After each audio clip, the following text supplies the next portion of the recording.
Hello, today I want to share two things. I'm going to share a client example of soul contracts that I've channeled based on your requests, and also how to know when you're getting guidance, how to discern between higher self guidance, your spirit guides, versus external guidance that we've all been trained to hear louder than our higher self guidance. So let me start out by saying that I'm sharing what I channeled around somebody that I met on TikTok. I got the soft nudge to reach out to someone who I'd never met before, who is also a channel. He channels a group named Asiel, A-S-I-E-L, and I will drop him. I'm gonna tag him in this video so you can go follow him, because he's also here to share messages of truth for the collective.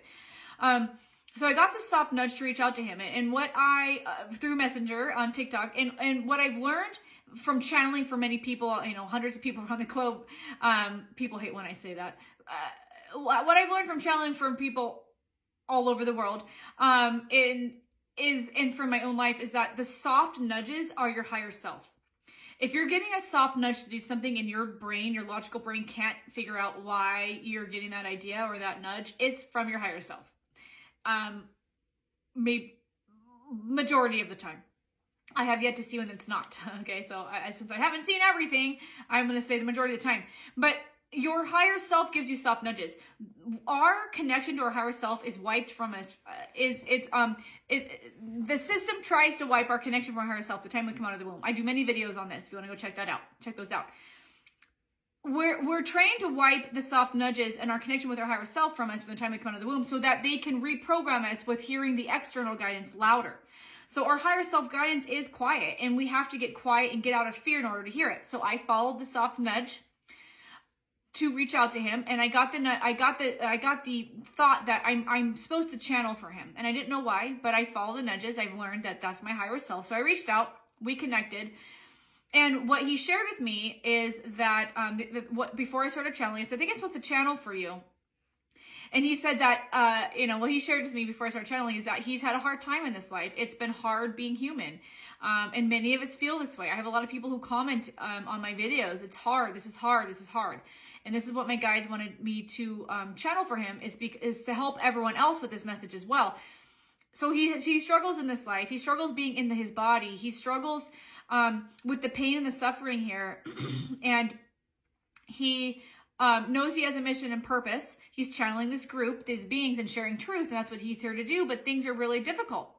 He's had readings before, he shared with me, where the reading, people have told him, you just need to enjoy being human, just need to learn how to enjoy being human. So when I channeled for him, this is the first that I've seen of this. I haven't seen this yet.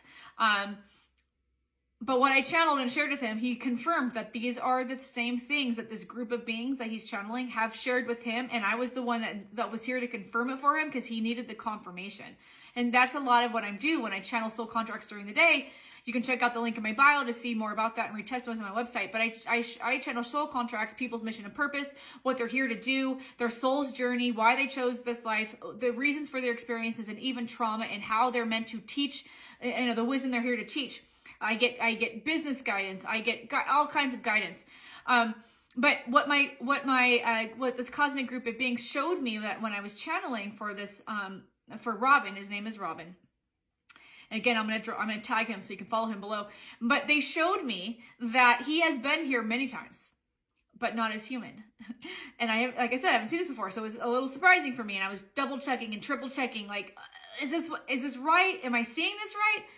They showed him here many times, and he's a very tall being, and he's blue when he's here. And he is part of helping humanity evolve. He has been here many times helping humanity learn and evolve.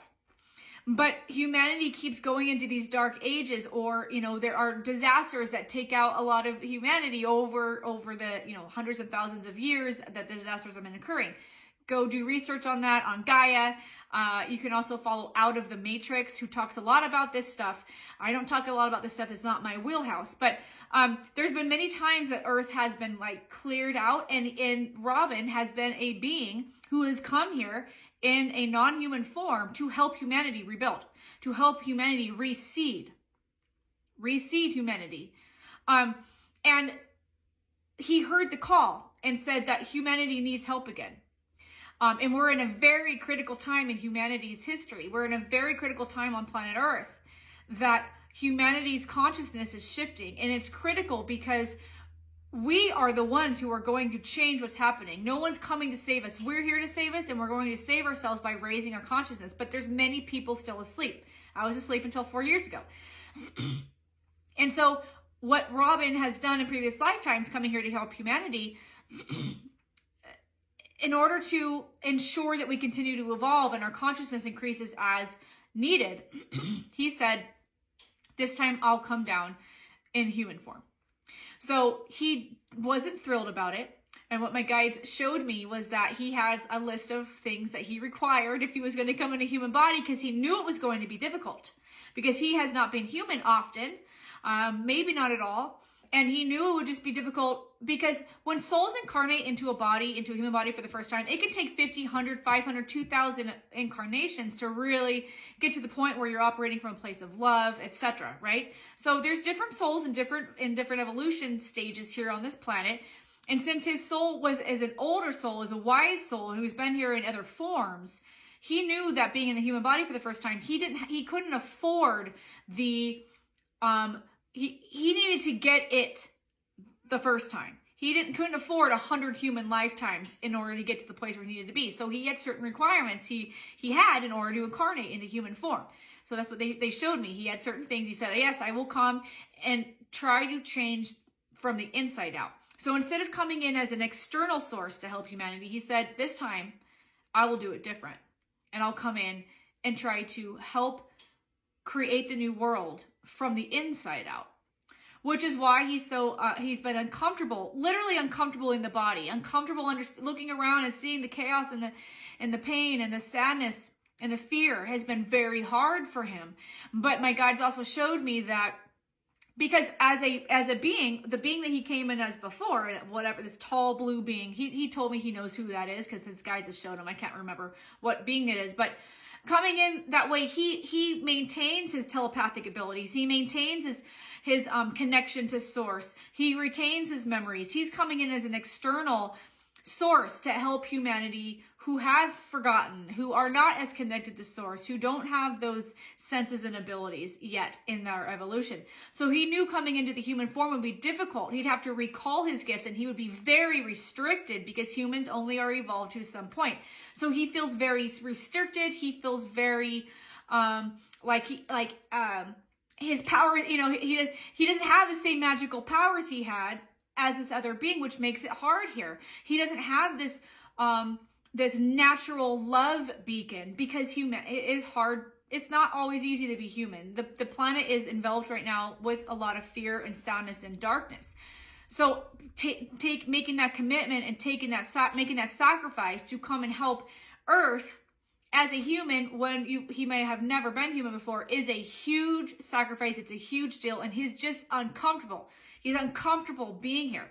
And so what they showed me is his soul, for the sake of time, I'll just be brief with this. His soul turned up the joy and passion in his life, specifically on his mission and purpose. So that when he's operating in his mission and purpose, he's at the utmost passion and joy to encourage him to continue, because he knew that this world would be very dense and foreign for him, and it would be natural for him to want to recluse himself into a place and not want to go out into the world until the life is done. That he knew this would be difficult, so he said, I'm going to make it so that when I'm operating my mission and purpose, I'm at my utmost joy and happiness in order to ensure that what I'm doing, what I came to do, I get done. Does this resonate with you guys? Have you experienced this? If you're struggling here on this planet, this also could mean it could be similar to what your background is and what you have been doing previous to this life, and understanding what you're here to do and making sense of why you've experienced what you've experienced can be very, very liberating. So I recommend connecting to your guides, connecting to your higher self, and saying, tell me more. I want to know more about why I'm here. What am I meant to do? And how can I align to higher joy and passion in order to live a happier life while I'm here, so I can live my mission and purpose. I also channel those things. You can check the link in my bio to see if working with me and my guides is a fit.